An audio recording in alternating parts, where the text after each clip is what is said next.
Bom dia. Primeiramente, eu quero já pedir desculpa pela voz, que tô um pouco resfriada, mas eu espero que vocês entendam a apresentação. Ela se trata de massa variável, em específico de uma corrente que cai sem a resistência do ar. Então, o meu problema é o seguinte: você tem uma corrente de tamanho L, uniforme, que está sendo segurada verticalmente, né? Ela está esticada dessa forma, de modo que a parte inferior apenas toque o chão. O problema dá o peso da corrente, que é de 2 libra-pés, e ainda fala que a extremidade superior, que está sendo segurada, né? Ela é solta do repouso no tempo igual a zero. Então, dessa informação, a gente pode tirar, né, que a velocidade inicial é igual a zero, porque ela está sendo solta do repouso. Então, a corrente, né, o nosso problema, ele está falando dessa corrente que cai no chão, né, ela cai diretamente no chão, e x de t denota a quantidade de corrente, ou melhor, o comprimento da corrente, que vai se acumulando em algum instante t. Então, inicialmente, como toda corrente está esticada, a gente tem que a quantidade inicial, x de t, é igual a zero. X de zero é igual a zero. Porque, como eu disse, toda corrente está esticada e você não tem nenhum comprimento, você não tem nenhuma quantidade de corrente aqui embaixo ainda. E quando essa corrente for solta, ela vai alcançar um valor máximo quando estiver no chão. E esse valor máximo é o próprio comprimento total da corrente, que é L. Então, o x de t vai se acumulando, ele vai crescendo, de modo que alcance um valor máximo L. E o problema ainda está falando que a resistência do ar é ignorada, de modo que a direção positiva seja para baixo. Então, a força resultante que vai modelar o nosso problema vai ser somente a força-peso, porque você não tem nenhuma força de amortecimento que está indo no sentido contrário, né, da força-peso para baixo. E tem um ponto importante nisso, que seria você dividir o problema em duas partes. A primeira parte como sendo a corrente que já está no chão, né? Conforme ela vai caindo, você vai ter uma quantidade que vai se acumulando e você ainda vai ter uma quantidade de corrente que vai estar no ar. E essa quantidade de corrente que vai estar no ar vai ser a quantidade, vai ser onde a força-peso vai agir. Então, já dá para pensar o que significa essa variação de massa.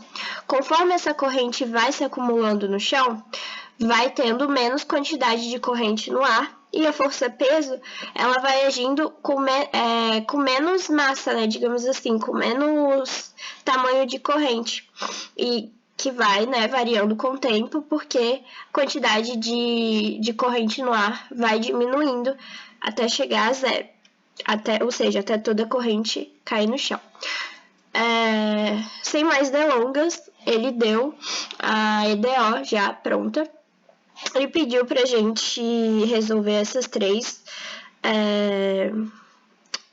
perguntinhas aqui, mas como o problema se trata de força resultante, segundo a lei de Newton, eu acho legal dar uma modelada nela, contando que ela é uma modelagem fácil. Então, em primeira instância, a gente vai testar as variáveis que foram dadas. No caso, o tamanho total da corrente e o tamanho da corrente no chão. A gente vai criar uma variável auxiliar que vai relacionar o tamanho L com o tamanho x de t, né? Que é aquela quantidade de corrente que está no chão. Quem que é? Y de t. Vai ser a quantidade de corrente que está no ar. Então, inicialmente, essa variável ela vai relacionar essas duas variáveis que estão explícitas na EDO. Então, a EDO é essa aqui, e você vê que ela está em função de x, L e g. E essa variável aqui, ela vai ser importante por causa daquela relação que eu falei da força-peso, onde a força-peso vai agir. Então, continuando, né, as outras variáveis que ele deu é o peso, só que a gente tem que multiplicar pelo tamanho total da corrente, né, porque a corrente está esticada e ela tem tamanho L. O peso está em libra força pé, para a gente cortar o pé, a gente tem que multiplicar pelo tamanho total para ter o peso total. Como eu falei, a gente vai modelar através da força resultante, que é igual ao peso positivo, no sentido para baixo, né? E a gente sabe que a força-peso é a massa vezes a aceleração da gravidade. E tô lembrando lá da segunda lei de Newton, onde a gente sempre tinha uma massa constante, no sentido de, quando você fosse fazer a força resultante igual a massa vezes a aceleração, você só derivava a velocidade em função do tempo. A massa, ela permanece constante, né? Ela não está variando em função do tempo.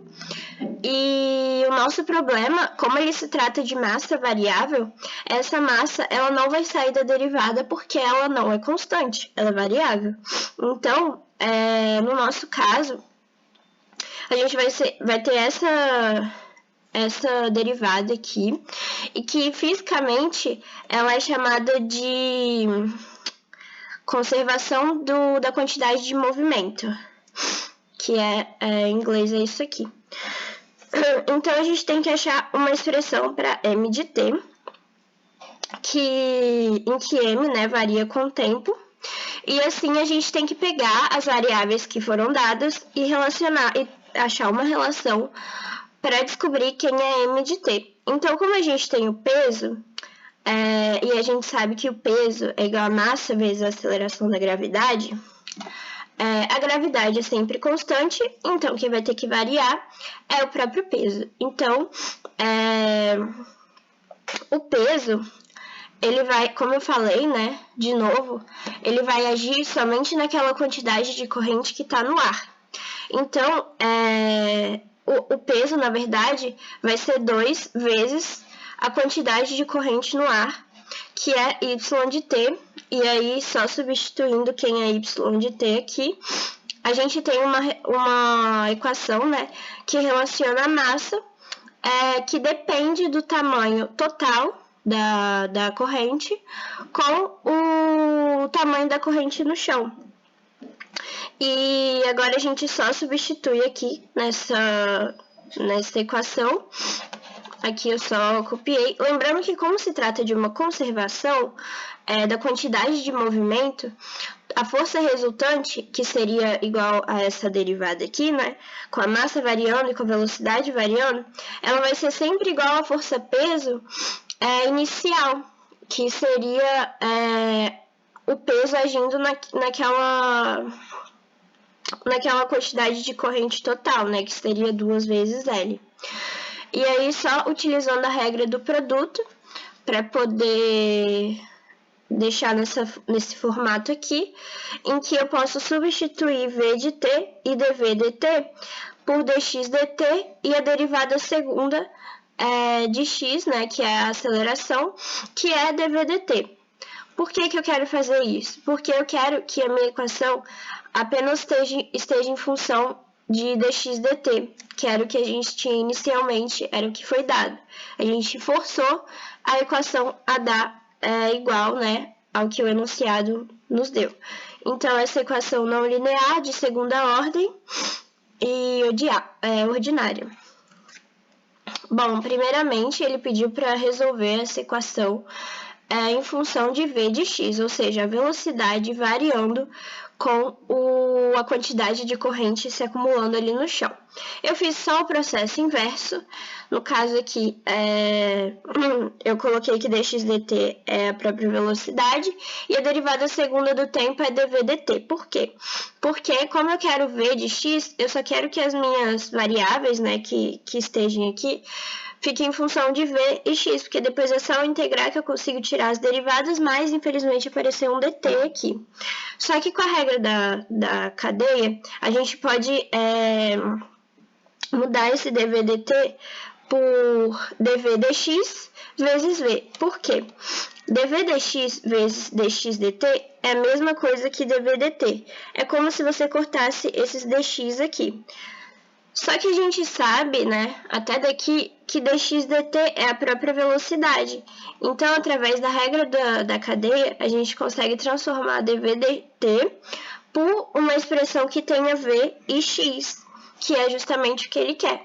Então, eu só substituo aqui, faço uma separação de variáveis, depois tiro a integral, né? Isso aqui vai dar a integral do ln, e vou cair nessa relação em que eu tenho essa constante pendurada aqui.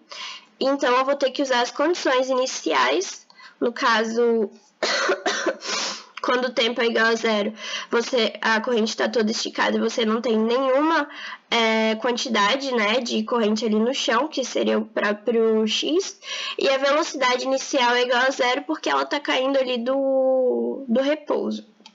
Então, quando eu substituo nessa expressão, eu encontro a constante c, volto nessa equação, né, substituo e encontro a expressão v de x, v variando com a velocidade variando com o tamanho da corrente.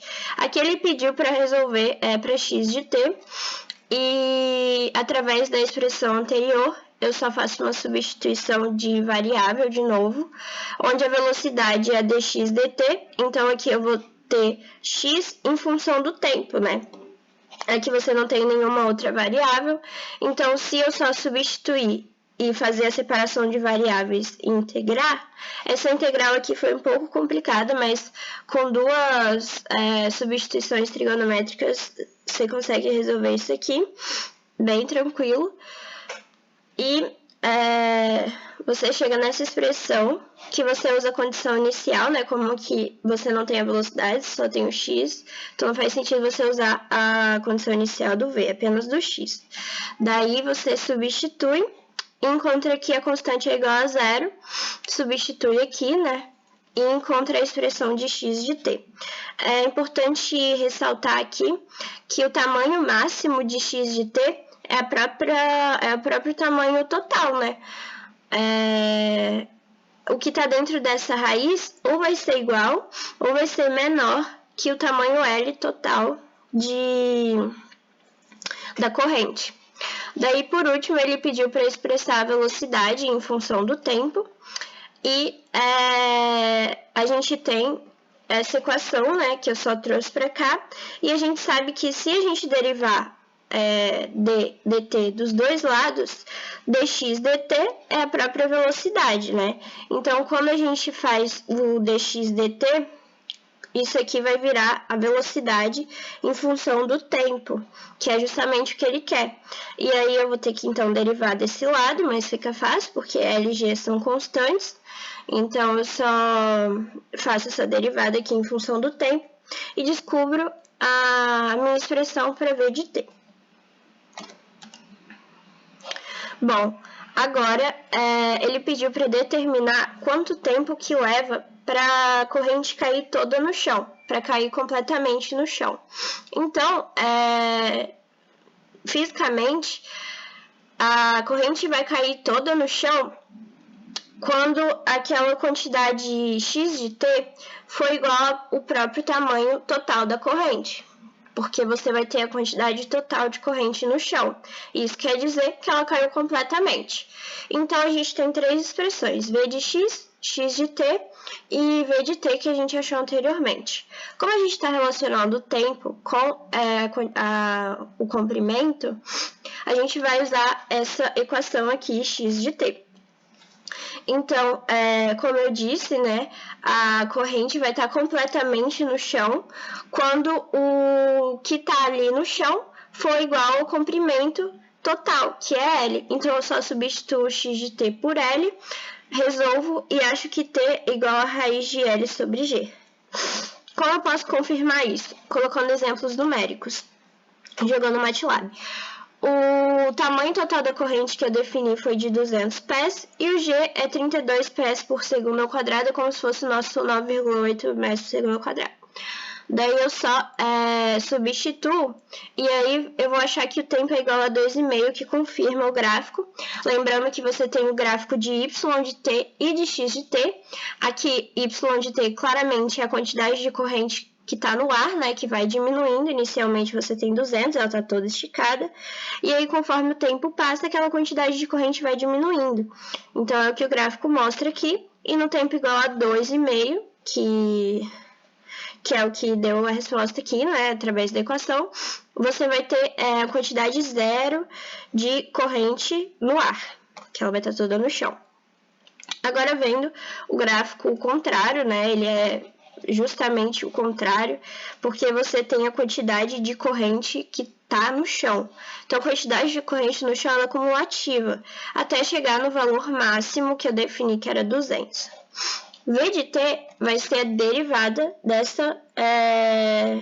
desse gráfico aqui, x de t. No caso, a derivada seria as inclinações estão sempre subindo, e aqui, quando for perto de 2,5, você vai ter uma inclinação muito alta, de modo que essa velocidade seja alta do jeito que está nesse gráfico aqui. Então, a velocidade, né, da corrente que tá ali no chão, ela vai aumentando até chegar a zero, né? Até nada mais cair no chão. Fisicamente, é isso. Agora, por último, em que velocidade o modelo da parte A prediz para a parte superior da corrente, enquanto que ela bate no chão. Então, a parte A, o modelo da parte A que a gente deduziu, é que V de x é igual a essa expressão aqui. Quando a extremidade superior está atingindo o chão, isso quer dizer que toda aquela corrente de tamanho L está no chão. Então, enquanto essa quantidade total quando essa quantidade total vai tendendo a x, ao contrário, né? Quando x vai tendendo a quantidade total, isso quer dizer que a parte superior... Eu dei uma embolada agora, né? Quando x vai tendendo a quantidade total, que seria L, quer dizer que a parte superior da corrente está atingindo o chão. Então, se você substituir aqui x por L, toda essa expressão aqui embaixo vai a zero e V de x tende a infinito. Isso quer dizer que você tem uma velocidade infinita quando a parte superior da corrente atinge o chão. Então, quanto mais ela vai chegando perto do chão, maior a velocidade vai crescendo. Isso tem a ver fisicamente, né? Tem a ver com a força-peso que está agindo na massa. Quando você tem mais corrente no chão, ela está meio que ajudando, ela está favorecendo a força-peso, e isso aumenta a velocidade de queda. Então, quanto mais corrente que está acumulada ali no chão, maior vai ser a velocidade que essa corrente vai caindo. E aí, então, graficamente, você percebe que enquanto a quantidade de corrente, quanto mais corrente no chão, maior é a velocidade, e quando ela vai se aproximando da quantidade total de corrente, a velocidade vai tendendo ao infinito. Então, essa foi a minha apresentação. Eu espero que tenha ficado claro. Qualquer dúvida, você pode me chamar no e-mail aqui ou no WhatsApp, e eu estou à disposição para responder. Obrigada.